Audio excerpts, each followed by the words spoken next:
예수의 어린 시절에 일어난 주요 사건들 있잖아요. 이게 그냥 우연이 아니라 수백 년 전부터 아주 치밀하게 짜인 하나의 여정이었다면 어떠실 것 같으세요? 오늘 저희가 바로 그 흥미로운 주장을 담은 자료를 한번 같이 뜯어보려고 합니다. 자, 근데 여기서 이런 질문이 생기죠. 아니, 신이 구원자를 보낼 거면 그냥 보내면 되지. 왜 굳이 그 계획의 세부 사항들을 수백 년 전에 미리 다 알려줬을까요? 도대체 왜 그랬을까요? 이 자료를 보면요, 크게 세 가지 이유를 꼽아요. 첫째는 진짜 구원자를 딱 알아볼 수 있게 식별표 같은 걸 주는 거죠. 둘째, 그 약속이 진짜로 딱딱 들어맞는 걸 보면서 와, 대단하다 이런 경이로움을 느끼게 하려고. 그리고 마지막으로 힘든 시기를 버텨낼 희망을 주기 위해서라는 거예요. 자, 그럼 이 예언의 지도를 따라서 첫 번째 목적지를 한번 가볼까요? 자, 우리의 여정은 베들레헴에서 시작하는데요. 근데 여러분이 생각하는 거랑은 좀 다를 거예요. 왜냐면 새로 태어난 왕을 찾으러 간 사람들이 처음엔 완전히 엉뚱한 도시로 갔거든요. 그때 동방에서 박사들이 왔잖아요. 이 사람들은 당연히 왕? 그럼 수도인 예루살렘 궁전에서 태어났겠지? 하고 생각한 거예요. 그래서 예루살렘으로 갔는데 이게 당시 왕이었던 헤롯의 심기를 아주 제대로 건드렸습니다. 권력에 집착하던 사람이라 엄청 불안해했던 거죠. 깜짝 놀란 헤롯이 신하들한테 막 시켜서 성경을 뒤져보게 했어요. 그랬더니 진짜 놀랍게도 예언은 화려한 예루살렘이 아니라 거기서 남쪽으로 한 10km 정도 떨어진 아주 작고 평범한 마을을 가리키고 있었던 겁니다. 그곳이 바로 베들레헴이었죠. 이게 바로 우리 예언 여정의 첫 번째 스탑입니다. 아니 근데 왜 이렇게 많은 장소 중에 하필 베들레헴이었을까요? 이 자료에서는 베들레헴이 가진 세 가지 깊은 의미를 짚어줍니다. 첫째, 이스라엘 역사상 가장 위대한 왕이었던 다윗의 고향이었고요. 둘째, 성전에서 제물로 바치는 희생양들을 바로 여기서 키웠다는 거예요. 그리고 마지막으로 이게 진짜 신기한데 베들레헴이란 이름 자체가 빵집이라는 뜻이래요. 왕, 희생양, 그리고 생명의 빵, 이 세 가지 상징이 정말 기가 막히게 한 곳에 모여 있는 거죠. 자, 이제 다음 여정으로 넘어가 보죠.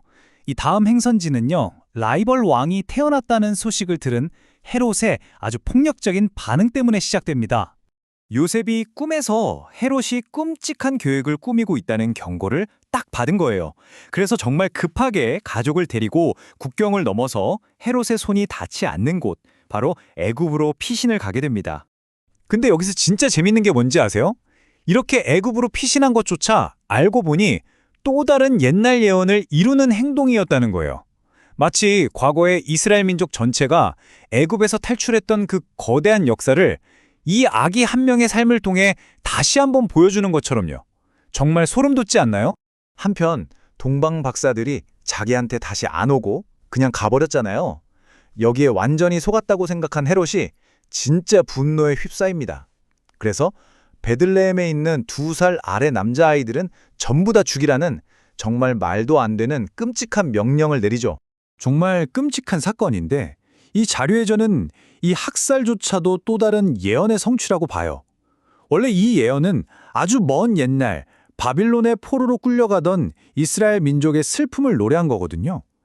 그런데 그 예언이 수백 년이 지나서 자식을 잃은 베들레헴 어머니들의 그 비통한 울음소리로 다시 한번 실현되었다는 해석입니다. 시간이 흘러서 헤롯이 죽고 드디어 가족이 돌아올 수 있게 됐습니다. 하지만 아직 예언의 지도에서 마지막 퍼즐 조각 하나가 남아있었어요. 폭군 헤롯은 죽었지만 문제는 그의 아들이 왕위를 이었다는 거였죠. 그래서 요셉의 가족은 유대 땅으로 돌아가기가 좀 꺼려졌어요. 결국 북쪽 갈릴리 지방에 있는 나사렛이라는 작은 마을에 정착하게 되는데요. 성경은 이것도 예언을 이루기 위해서였다고 말합니다. 근데 여기서 진짜 이상한 점이 하나 있어요. 그가 나사렛 사람이라 불릴 것이다 라는 예언? 구약 성경을 아무리 뒤져봐도 그런 구절이 없거든요. 이게 도대체 어떻게 된 일일까요? 아니 쓰여있지도 않은 예언을 어떻게 이룰 수가 있죠? 이 자료가 제시하는 답은 이겁니다. 해답은 문구에 있는 게 아니라 나사렛이라는 마을 이름이 가진 의미 그 자체에 숨어 있다는 거죠. 그 당시 나사렛은 정말 존재감 없는 시골 깡촌이었어요. 그래서 누군가를 나사렛 사람이라고 부르는 건 사실상 저 촌놈, 별 볼일 없는 출신, 이렇게 무시하고 멸시하는 말이나 마찬가지였습니다. 일종의 꼬리표 같은 거였죠. 바로 이겁니다.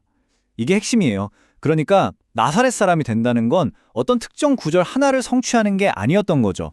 그 대신 화려하고 영광스러운 왕이 아니라 오히려 사람들한테 멸시받고 고난받는 종의 모습으로 올 거라고 했던 이사야서 같은 여러 예언들의 정신, 그 본질을 온몸으로 보여준 거라는 해석입니다. 자, 그럼 이제 한 걸음 뒤로 물러나서 이 그림 전체를 한번 보시죠. 이 조각들이 어떻게 하나로 맞춰지는지요. 한번 보세요. 미가는 탄생 장소를, 호세아는 애굽과의 연결고리를, 예레미야는 그 탄생을 둘러싼 비극을, 그리고 이사야는 그의 비천한 신분을 예언했어요. 수백 년이라는 시간 간격을 두고 활동했던 이 4명의 선지자들이 남긴 말이 마치 거대한 퍼즐 조각처럼 딱딱 들어맞아서 예수의 어린 시절이라는 하나의 청사진을 완성했다는 겁니다. 그래서 오늘 살펴본 이 자료는 우리에게 마지막으로 이런 질문을 던집니다.